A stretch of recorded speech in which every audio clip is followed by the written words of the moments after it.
मराठा आरक्षणावरून पुन्हा एकदा शरद पवारांनी जरांगे आणि भुजबळांना एकत्रित आणण्याचा सल्ला दिलाय। मात्र भुजबळ आणि जरांगे दोघांनी देखील पवारांचा हा सल्ला फेटाळलाय। चर्चेची गरज नाही असं दोघांनी देखील म्हटलंय। त्यामुळे आता आरक्षणाऐवजी आता विधानसभा निवडणुकीत पाडापाडी होणार असल्याचं चित्र दिसतंय। पाहूयात। एक मराठा लाख मराठा, एक मराठा लाख मराठा, जवाब दो शरद पवार जवाब दो असं म्हणत मराठा क्रांती ठोक मोर्चाचे रमेश केरे पाटील यांचा मोर्चा पवारांच्या पुण्याच्या निवासस्थानी धडकला। मराठा आरक्षणावर भूमिका काय असा सवाल करत शरद पवारांना केरे पाटलांनी निवेदनही दिलं। केरे पाटलांचं म्हणणं ऐकून घेतल्यावर शरद पवारांनी मुख्यमंत्र्यांच्या कोर्टात बॉल टाकला आणि जरांगे भुजबळांना एकत्र बसवून मार्ग काढण्याचा सल्ला दिला। मुख्यमंत्र्यांनी सर्व पक्षीय बैठक बोलवली। विरोधी पक्षाच्या वतीनं आम्ही त्या ठिकाणी हजर राहू आणि आमची भूमिका सरकारची राहील की जरांगे यांनाही निमंत्रित करावं। ओबीसीचं नेतृत्व करणारे जे कोणी घटक असतील त्याच्यात छगन भुजबळ असोत, त्यांचे अन्य सहकारी असोत, त्यांनाही निमंत्रित करावं आणि त्या संयुक्त बैठकीमध्ये आपण चर्चा करून यातनं मार्ग काढण्याच्या संबंधीची भूमिका घ्यावी। सर्वपक्षीय बैठक आम्ही बोलावली होती। त्या बैठकीमध्ये संध्याकाळपर्यंत येणार सगळे म्हणाले, परंतु आले नाहीत आणि या दुर्दैवाने या बाबतीमध्ये या राज्यामध्ये जे काही दोन समाजामध्ये जो संघर्ष सुरू आहे हा थांबला पाहिजे अशी माझी सरकारची प्रामाणिक भूमिका आहे। पवार साहेबांची माझी चर्चा झाली आहे। हा जो हे सगळं शांत करण्यासाठी या राज्यातले सर्व जाती धर्माचे लोक गुन्ह्या गोविंदाने राहण्यासाठी जे काय करावं लागेल ते आम्ही करू। जरांगे पाटील आणि तुम्ही जर सोबत एकत्रित चर्चेला जर बसले तर मार्ग निघेल। माय गॉड, काय मार्ग निघणार? त्यांचं म्हणणं असं आहे की ओबीसी मधूनच मला आरक्षण मिळालं पाहिजे मराठा। मी ते हो म्हणणार आहे का? बरोबर, हे बाकीचे पक्ष आहेत ते हो म्हणणार आहे का? काय चर्चा करणार त्यांच्यावर? माझा प्रश्नच येत नाही। मी म्हणतो फक्त माझं जे आहे ते घेऊ नका, एवढंच। मी कुठं काय मागतो? एकत्र बसायची काय गरज आहे? सरकारला माहिती आहे आरक्षण कुठे आहे, सरकारला माहिती आहे। नुसते बैठकांची चर्चा कवर, ढकला ढकली कवर, तो बैठकेला नाही आला आणि तो बैठकेला नाही आला, हे किती दिवस ढकला ढकली? आता मराठा आणि कुणबी एकच आहे, हे सगळ्यांना माहिती आहे। काय बसायची गरज आहे?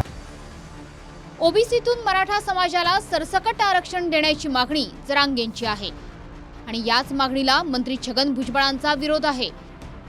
या आधीच्या सर्वपक्षीय बैठकीत महाविकास आघाडीचे नेते आलेच नाहीत। आता पवारांनी पुन्हा बैठक बोलावून भुजबळ आणि जरांगेंना समोरासमोर बसवून मार्ग काढण्याचा सल्ला दिलाय। मराठा समाजाला ओबीसी मधून आरक्षण भेटावं ही आमची भूमिका आहे। आणि आपल्याला माहिती असेल या महाराष्ट्राचे पवार साहेब 4 वेळेस मुख्यमंत्री राहिले। किती वेळेस? 4 वेळेस। पवार साहेबांनी आता पुढाकार घ्यावा, सर्व पक्षीय नेत्यांची या ठिकाणी बैठक बोलवावी आणि मराठा समाजाला ओबीसी मधून आरक्षण भेटावं म्हणून पवार साहेबांनी पुढाकार घ्यावा।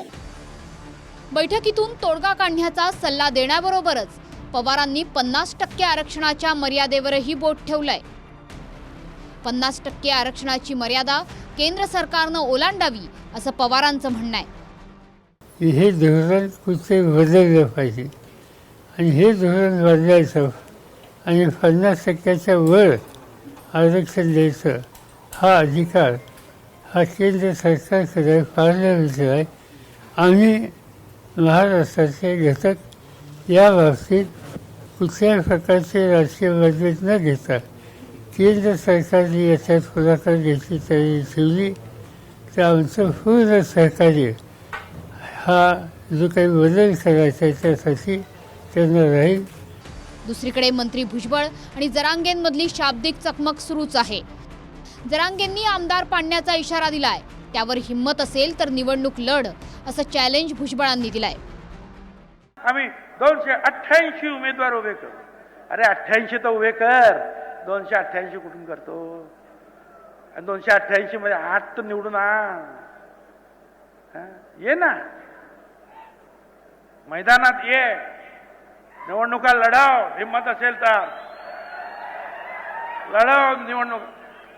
चॅलेंज आहे माझं, 288 उमेदवार उभे करून दाखव. त्याला नाही सिरियस घेत मी आता. त्याचं सगळं बोलणं म्हणजे देवेंद्र फडणवीसांनी शिकवलेलं बोलणं आहे आणि जातीय द्वेषानं भरलेलं बोलणं आहे त्याचं. त्याच्यामुळे त्याला काय महत्त्व देण्याची आम्हाला गरज नाही आहे. हिंमत माहीत झाली त्याला हिंमत चांगली माहीत झालेली. हिंमत काय असती हे त्याला चांगला माहीत झालेलं आहे. आता तरी ओबीसीचं वाटोळं करू नको मला, कारण तुझं राजकारण तू साधण्यासाठी उगा गोरगरिबांचे भांडणं लावू नको, एवढंच काम फक्त बाकी करतो. बाकी मी बघतो काय करायचं, किती निवडून आणायचे काय ते सगळं मी बघतो. रमेश केरे पाटील सर्वपक्षीय नेत्यांच्या घरावर मोर्चा काढून आरक्षणावर भूमिका स्पष्ट करण्याची मागणी करतायत. शरद पवारांनी बसून तोडगा काढण्याचा सल्ला दिलाय, पण भुजबळ आणि जरांगे समोरासमोर येतील का, हाही एक प्रश्न आहे. पुण्याहून प्रदीप कापसेसह ब्युरो रिपोर्ट, TV9 मराठी.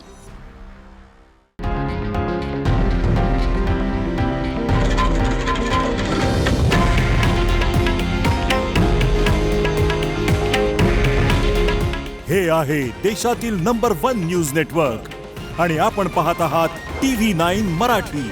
काळजी तुमची, हित महाराष्ट्राचं.